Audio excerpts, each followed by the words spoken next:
Hey guys, Trevor Hold here. It's Sunday, the 12th of November 2023. It's a beautiful sunny day today. A few clouds about. Pretty ideal temperature just after lunch. Today I'm going on my regular bushwalk. Got a few clients here with me, but I've just taken some time out just to do some general discussions. I recorded a few sessions about some of the programs that we're doing with Amber Resolve. So I just thought I'd take the opportunity now to just expand on that a little bit. A little bit of a refresher. Last time we sort of talked about complexity and just, identified what is complexity. So we went through a few different types of complexities and gave some examples and had a few conversations about adding complexity to benefit your life. So this leads us into this next session. So our introductory complexity series has 3 workshops. The first one was knowing complexities and just understanding or identifying, being able to identify different types of complexities in your life, and just destigmatizing. There's a lot of stigma around complexity. I keep it simple and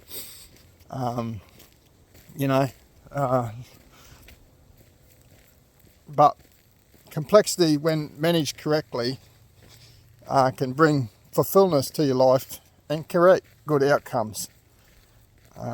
If you're well supported and you've got your networks in place and your systems in place.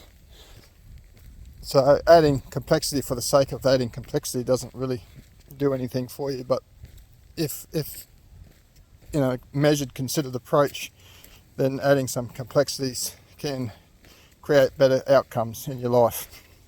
So leading on to session 2, and feel free to, I'll put a link onto the knowing complexities recordings, just so you.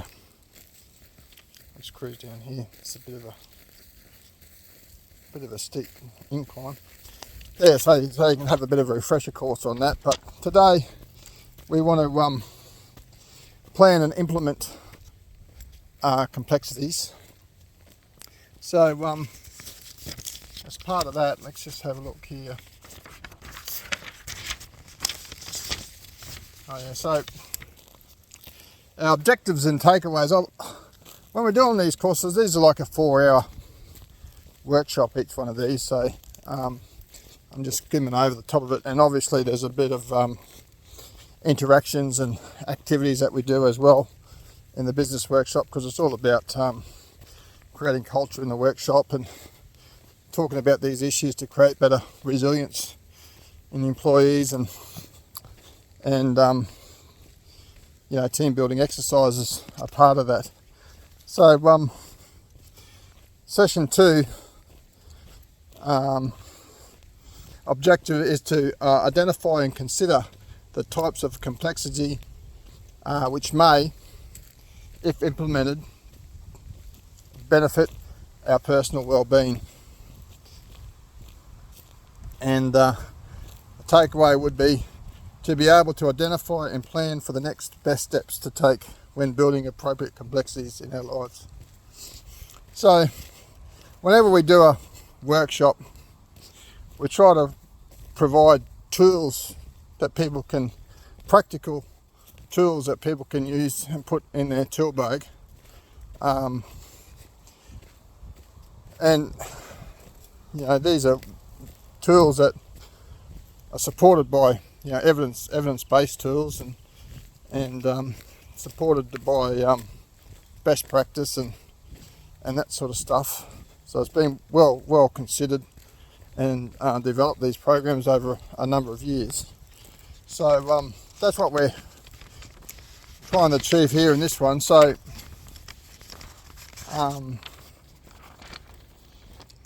obviously a good example, and we see a bit of it now. Let's see if I can show you. So we'll see if we can have a look at the intersection.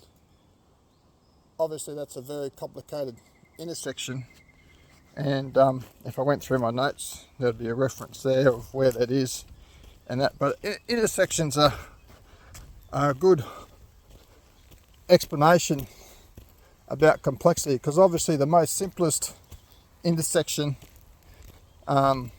is just a crossroad, and they've been around since the days of the horse, and I think there is some information in the workshops about when the first set of traffic lights was introduced and all that sort of stuff. But obviously across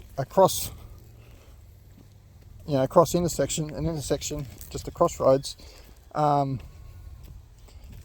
only has capacity for a certain amount of traffic, and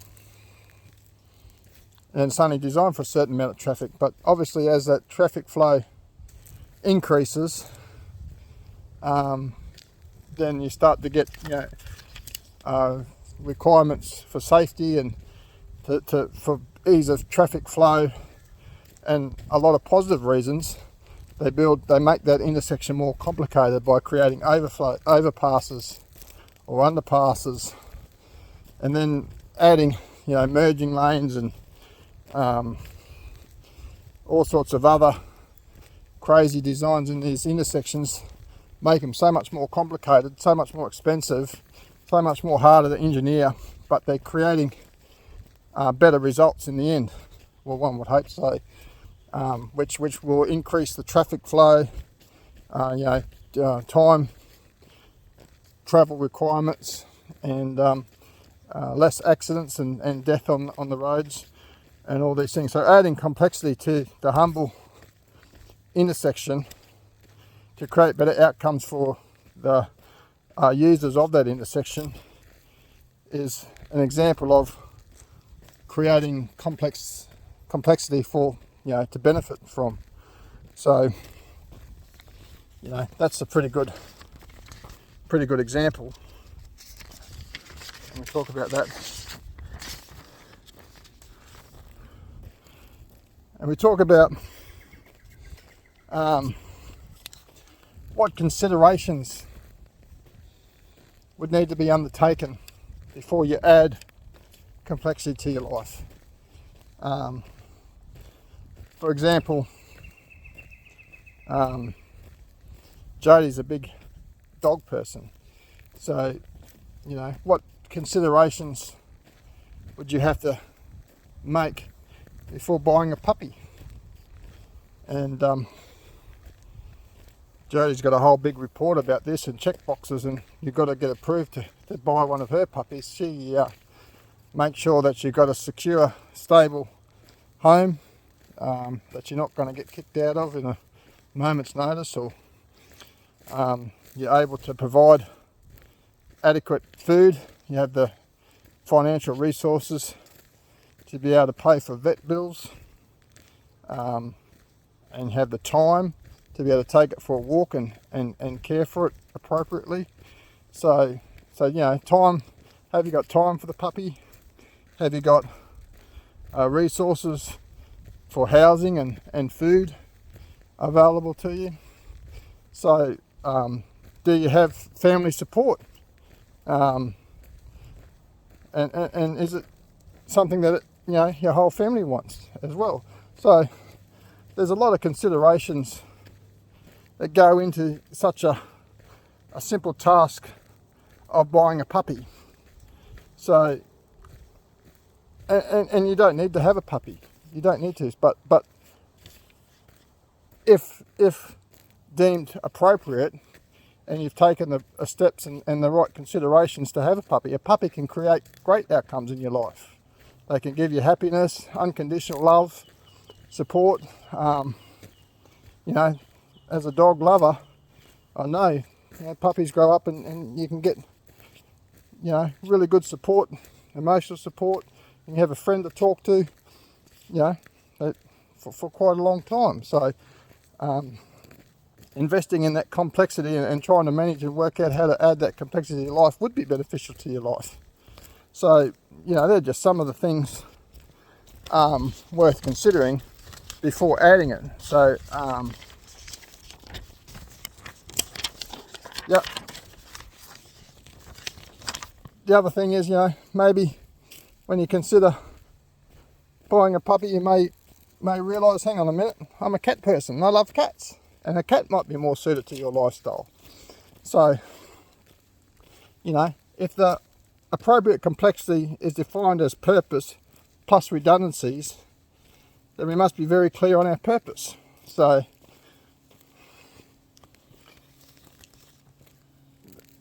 purpose relates very closely to our values. What are our values, and what what do we consider important in our lives?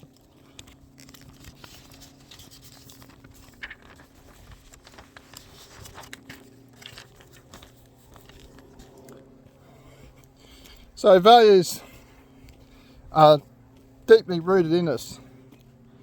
When you think of your thoughts and beliefs, they can be a trunk of a tree, and words and actions are all the leaves growing on the tree.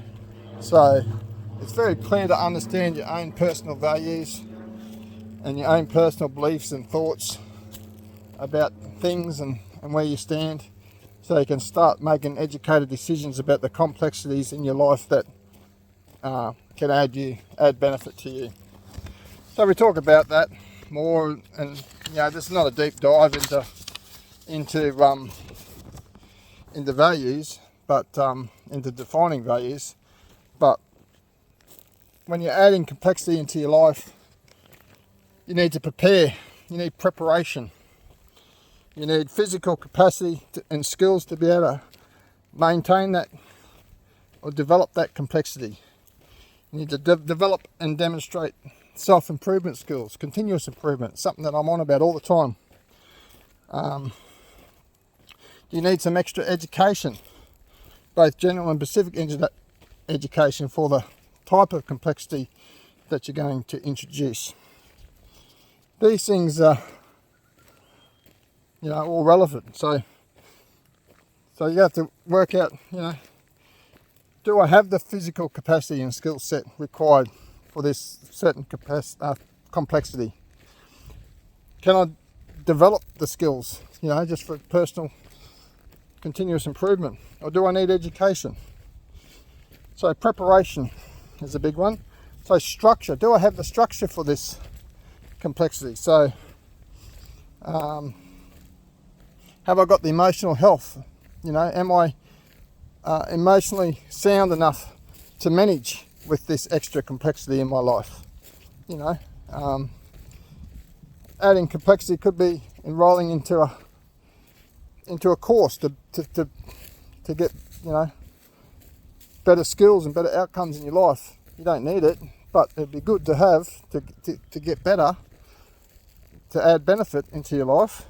But can you cope with that? Have you got enough emotional health to be able to deal with the extra burden of taking on a course?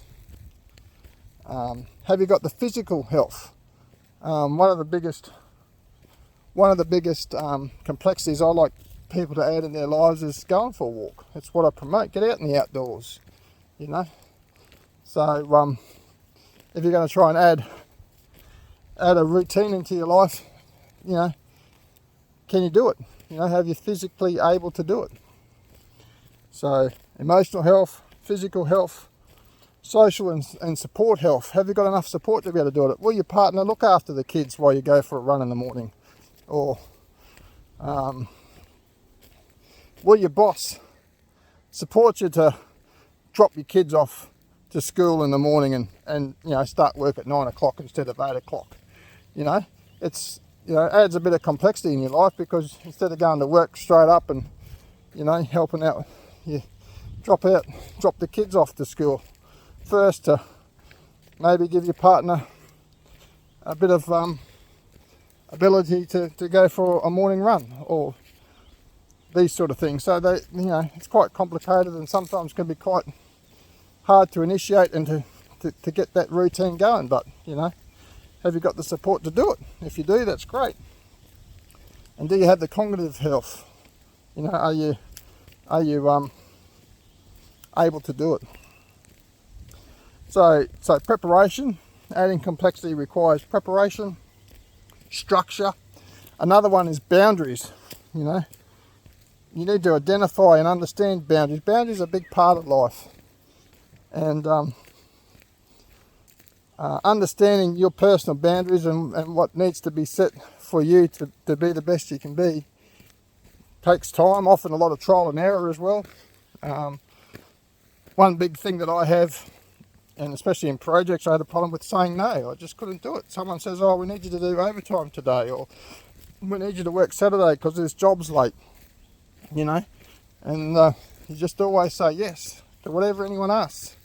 People will take everything they can from you. So putting them first means putting that first, and saying yes means saying no to your family, or saying no to your kids, or saying no to your activities that you need to create better outcomes in your life. So sometimes you know, say, okay, this day or this time is for me, or this time or this day is for my children or my partner, or to bond with, or whatever. So setting boundaries, identifying, you know, what boundaries are required, and also communicating them boundaries and helping other people, you know, understand and respect your boundaries through communication is important. And timing. Timing's a big one for me.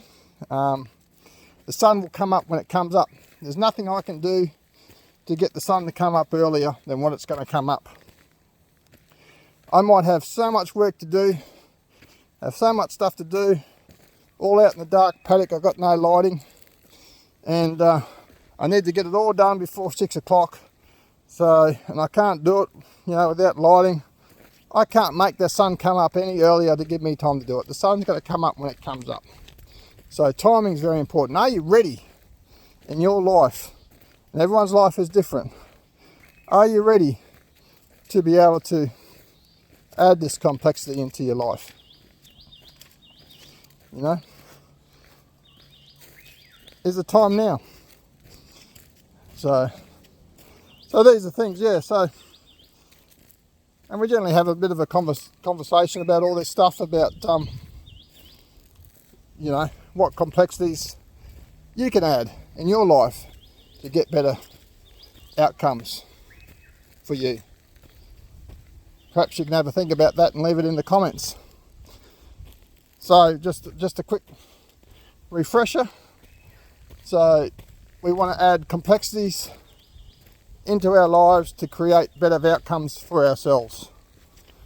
So before we just rush out and just create random complexities, we must give it some consideration and evaluate, you know, does it align with our values? You know, is it the path we want to go?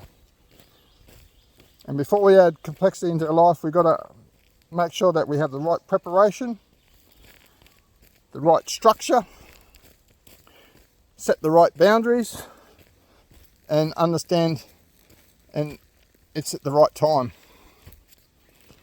What do you guys think? What complexity can you add to your life to get better outcomes?